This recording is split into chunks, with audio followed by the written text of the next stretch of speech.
Today, a lot of people are talking about the Supreme Court and its role in a major debate over food assistance benefits in the United States. And we've got everything you need to know in about 2 minutes. What's happening is that the question of who gets access to federal food aid is now being shaped at the highest level of government.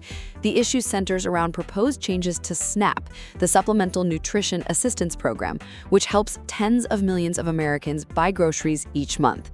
The discussion has resurfaced as lawmakers debate funding priorities and government agencies prepare for possible budget restrictions. This matters because SNAP isn't a small program. It's one of the largest safety nets in the country, especially during tough economic times. Families with children, seniors, disabled individuals, and low-income workers rely on it daily. When adjustments are proposed, it's not just about numbers on a spreadsheet, it's about whether people can afford their next meal. The Supreme Court is involved because several state-led legal challenges have questioned how far federal officials can go in changing eligibility rules. Here are some key details to understand. One proposal under review would tighten the work requirements for certain adults who apply for food benefits, meaning some people may need to prove weekly employment or training hours to qualify.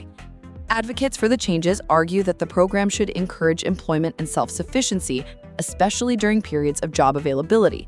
Critics argue that these rules could remove support from people who genuinely need help, such as part-time workers with unstable hours, caregivers, or individuals living in areas with limited job access.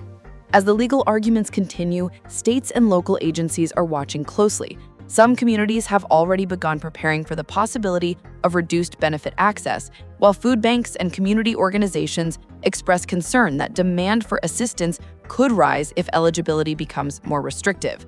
Looking ahead, the outcome could shape how the nation handles food assistance for years to come. If this Supreme Court rules in favor of stricter requirements, it may open the door for similar policies in other federal support programs. If the court rules against the changes, it could reinforce broad access to nutritional aid during economic uncertainty. So here's the big question for you. Should government food assistance be easier to access to ensure no family goes hungry, or should it come with more rules to encourage financial independence? Let me know what you think in the comments.